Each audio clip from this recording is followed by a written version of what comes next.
நான் பரலோகத்துக்கு போனா அங்க பாட்டு பாடிட்டே இருப்போமா, அங்க வொர்ஷிப் பண்ணிட்டே இருக்கிறது மட்டும்தான் ஒர்க்கா அப்படின்னு சொல்லி ஒரு கேள்வி. பிரியமானவர்களே, I am telling about not the work of the heaven. பரலோகத்தில் இருக்கிற வேலையை நான் சொல்ல, அங்க இருக்கிற அட்மாஸ்பியர் அது சொல்லுகிறது. இந்த பூமியில் இருக்கிற அட்மாஸ்பியர்ல ஒரு ஒரு எம்டியா இருக்கு. இட்ஸ் நாட் க்ளோரியஸ் அட்மாஸ்பியர் கிடையாது. ஆனா நீங்க சர்ச்சில் வொர்ஷிப் பண்ணும்போது நல்ல பிரைஸ் பண்ணிட்டு அந்த டீப் வொர்ஷிப்ல உங்களை லீட் பண்ணும்போது எப்படி அந்த அனுபவம் இருக்கும், எப்படி அந்த பிரசன்னம் இருக்கும், ஆண்டவர் எவ்வளோ அருகில தெரிவார் இல்ல. அதே மாதிரி தான் பரலோகத்தினுடைய மொத்த அட்மாஸ்பியரே ஒரு டீப்பான வொர்ஷிப்ல தான் இருக்கும். அங்க எவ்வளோ காரியங்களை தேவன் ஆயத்தம் பண்ணி வச்சிருக்கிறாருக்கு நம்மளால யோசிச்சு கூட பார்க்க முடியாது. பட் ஒன் திங், அந்த இடம் ரொம்ப க்ளோரியஸா இருக்கும். அங்க பாட்டு பாடிட்டே இருப்போங்கிறது கிடையாது.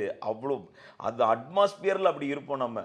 அவர் பரலோகத்தினுடைய அட்மாஸ்பியரே will be a worship, will be the presence of God. அங்க பல காரியங்களை தேவன் உங்களுக்கு ஆயத்தம் பண்ணி வச்சிருப்பார். ஆமென்.